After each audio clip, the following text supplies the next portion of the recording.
Good evening. Welcome to the Other 24 Report. I'm Seymour Guff, and this is what's happening. Welcome to the final chapter in our Climate Chaos series, Electric Vehicle Madness. With all of the hype around electric vehicles and the globalist proposed phase-out of all gas-powered vehicles, we thought we would take a closer look at some of the facts hidden behind the constant government rhetoric and the power-hungry propaganda from the World Economic Forum. So, what actually are the claims being made by the green agenda promoters of the electric vehicle? Electric cars offer three major benefits: cost savings, environmental impact, and superior driving experience. Let's start with savings. Electric cars could potentially help you save hundreds of dollars a month in fuel alone. For every mile driven, the cost to recharge with electricity at home is a fraction of what that same mile costs in gasoline. And most electric car owners charge at home, where many utility providers offer EV drivers lower rates during off-peak hours. Lower maintenance costs are another attraction. Electric cars have fewer moving parts than gasoline vehicles. There are no oil changes, no transmission rebuilds, and wear and tear on the braking system is reduced because of regenerative braking. While electric vehicles are generally priced higher than standard cars, most electric cars are eligible for financial incentives from federal, regional, and even local authorities that can lower their total cost of ownership. Cars continue to be a significant source of air pollution and greenhouse gas emissions. EVs emit zero carbon dioxide. While there are emissions generated by the production, processing, distribution, and use of electricity, even when taking these into account, electric cars still produce less than half the CO2 emissions that standard gasoline cars do. Simulations have shown that widespread electric car adoption could help reduce the impact of global warming. Several countries and many U.S. states intend to eventually restrict or ban the sale of internal combustion engines. But what are they telling you? Here is inconvenient truth number one. To charge your electric vehicle, where do you think the electricity comes from? John Stossel, an investigative reporter, explains. I'm amazed talking to people who are all excited about their electric car and they say, and I'm not polluting. And I say, where do you get the electricity from? And they don't know. They don't know that most of America's electricity comes from fossil fuels, natural gas and coal. Just 12% comes from wind and solar. Inconvenient truth number two. What environmental impact is there from the global mining of the necessary minerals for the production of batteries? In a recent study, the Global Research Center found that the extraction of the raw materials needed for the production of lithium batteries is often associated with undesirable environmental footprints, poor human rights, and worker protection. And generating electricity that electric vehicles require almost always involves burning fossil fuels. To actually meet the environmentalists' forecasted demand for electric vehicles, Northwestern University's Engineering News points out, to meet the demands of battery production, a steep increase in mining would be needed, posing significant environmental issues, including water pollution, in addition to creating greenhouse gas emissions from burning fuel to operate mining equipment. In an article from the BBC, they point out that the big five lithium mining countries, China, Australia, Bolivia, Argentina, and Chile, are using methods that are jeopardizing local water supplies and producing significant CO2 in the processing of lithium. Lithium is typically found within the brine underneath the Earth's surface, where fresh water is scarce. Insider News identifies the challenge with the exponential growth of lithium mining and the potential environmental impacts on fresh water supplies for locals. Beneath Bolivia's Surreal salt flats sits the largest deposit of lithium in the world. and now Chinese and Russian energy companies are getting ready to mine it. The lightweight metal is known as white gold because it's essential for making rechargeable batteries that power things like computers, mobile phones, and electric cars. Global production has nearly quadrupled over the last decade, but it's still not enough. So battery manufacturers around the world are eyeing up the lithium triangle, the name given to the high-altitude salt flats in Bolivia, Chile, and Argentina. This is where over half of the world's known supply of lithium is stored. Tenemos la mejor salmuera con un alto porcentaje de litio. The lithium here in Chile is locked away in underground saltwater, or brine. Billions of gallons are pumped to the surface every year, where it is left to evaporate and concentrate.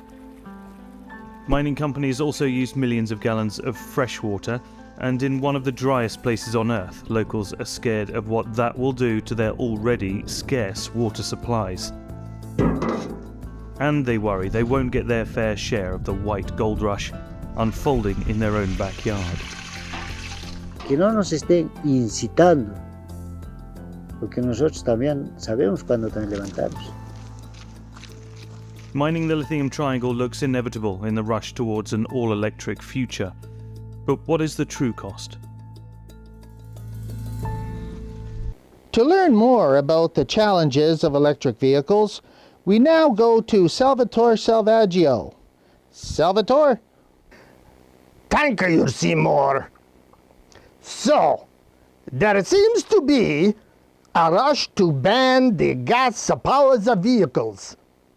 The European Union's 27 members have agreed to a plan that bans the sale of new gas-powered vehicles by the year 2035.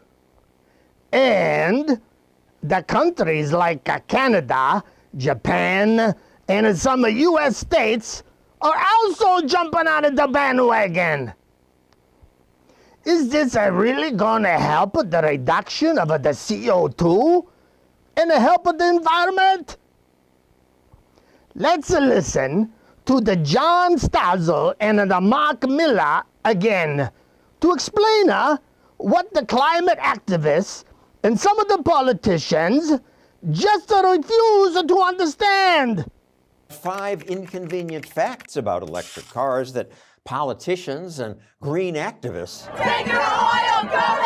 just don't understand. Electric cars are amazing. Physicists like Mark Mills of the Manhattan Institute do understand.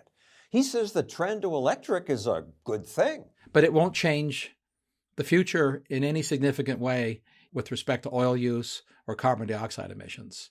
That's inconvenient fact 1. More electric cars will hardly dent oil use. If all of us bought electric cars, would it make any difference? So the world has 15, 18 million electric vehicles now. It could go to 300 million, maybe 500 million vehicles. I don't think it'll get that many, but that's the aspiration. That would reduce world oil consumption by about 10%. That's not nothing, but it doesn't end the use of oil for the world. Because most of it's used for what? Flying airplanes, driving buses, big trucks. The mining equipment to get the copper to build the electric cars is all oil-fired, and it won't change because those trucks last 40 years. And even if all vehicles somehow switch to electricity, there'd be another problem because despite what we've heard, further, faster, cheaper, and greener. Electric cars are not all that green. One reason is because electricity isn't all that green. I'm amazed talking to people who are all excited about their electric car and they say, and I'm not polluting. And I say, where do you get the electricity from? And they don't know. They don't know that most of America's electricity comes from fossil fuels, natural gas and coal. Just 12% comes from wind and solar. Yet auto companies tell us electric vehicles in general are better and more sustainable for the environment. She's a Ford engineer. She's not ignorant. Well, actually, she probably is ignorant in the literal sense of the word. She's not stupid, but ignorance speaks to what you know. You have to mine somewhere on Earth 500,000 pounds of minerals and rock to make one battery. And most of this mining isn't done in the US. American regulations make it nearly impossible. So it's done other places, polluting those countries. And worse, ingredients in batteries are mined in places that enslave people and use child labor. An army of children are at the heart of the mining production, wearing no shoes and in the most wretched conditions. Most Americans proudly driving electric cars don't know about this. They just don't want mining done near them. But wherever it's done, mining is a dirty business that adds lots of carbon to the air. If you're worried about carbon dioxide, the electric vehicle is emitted 10 to 20 tons of carbon dioxide before it even gets to your driveway, before you drive the first mile and plug it in the first time. Carbon dioxide produced by the mining and the manufacturing and the shipping. Exactly. Volkswagen published an honest study. They point out that the first 60,000 miles or so you're driving an electric vehicle, that electric vehicle will have emitted more carbon dioxide than if you just drove a conventional vehicle in the first place. You have to own it for a while before the electric part starts to win. You have to own it for at least 100,000 miles, and then the electric part wins by some. So it doesn't get you a zero emissions vehicle. It's reduced the emissions then by 20 or 30%, which is not nothing, but it's not zero. No, it's not close to zero. In our next video, more inconvenient facts about electric cars. Politicians make impossible assumptions about batteries and the electric grid. And what about the charging stations of the electric power grid needed to support all of those electric vehicles? Just in the city of Palo Alto, California, to support the plug-in stations that they are trying to build, they will need a massive upgrade to their power supply system. And in Canada, to meet the government's ban on the gas vehicles, they will need to build the millions of charging stations. And where do you think the electricity for those charging stations is going to come from? That's right. The fossil fuel electric generating stations, mostly from the natural gas. These politicians and climate activists need to take their heads out of their butts and look at the real science and the facts. Son of my bitch! Back to you, Seymour. Thanks, Salvatore.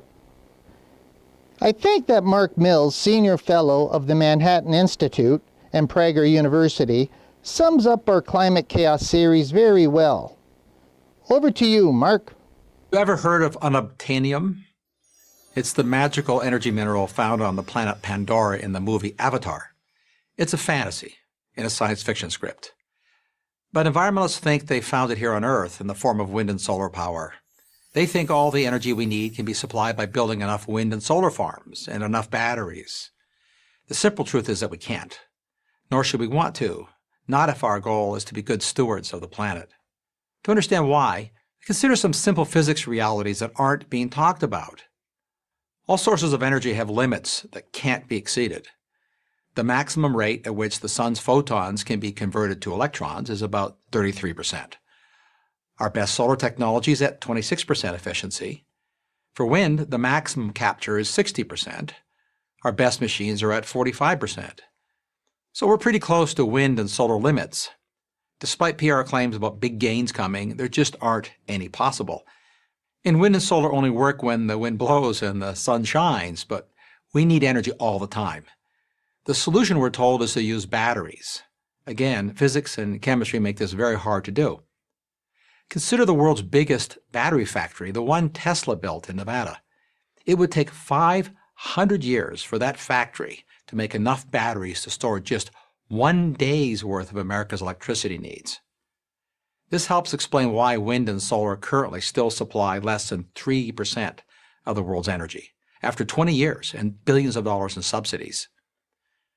Putting aside the economics, if your motive is to protect the environment, You might want to rethink wind, solar, and batteries because, like all machines, they're built from non-renewable materials. Consider some sobering numbers. A single electric car battery weighs about half a ton. Fabricating one requires digging up, moving, and processing more than 250 tons of earth somewhere on the planet. Building a single 100-megawatt wind farm can power 75,000 homes requires some 30,000 tons of iron ore and 50,000 tons of concrete, as well as 900 tons of non-recyclable plastics for the huge blades. To get the same power from solar, the amount of cement, steel, and glass needed is 150% greater. Then there's the other minerals needed, including elements known as rare earth metals. With current plans, the world will need an incredible 200 to 2,000% increase in mining for elements such as cobalt, lithium, and dysprosium, to name just a few. Where is all this stuff going to come from? Massive new mining operations, almost none of it in America, some imported from places hostile to America, and some places we all want to protect. Australia's Institute for Sustainable Futures cautions that a global gold rush for energy materials will take miners into remote wilderness areas that have maintained high biodiversity because they haven't yet been disturbed. And who's doing the mining? Well, let's just say that they're not all going to be union workers with union protections. Amnesty International paints a disturbing picture. The marketing of state-of-the-art technologies are a stark contrast to the children carrying bags of rocks. And then the mining itself requires massive amounts of conventional energy, as do the energy-intensive industrial processes needed to refine the materials and then build the wind, solar, battery hardware. Then there's the waste. Wind turbines, solar panels, and batteries have a relatively short life, about 20 years. Conventional energy machines like gas turbines last twice as long.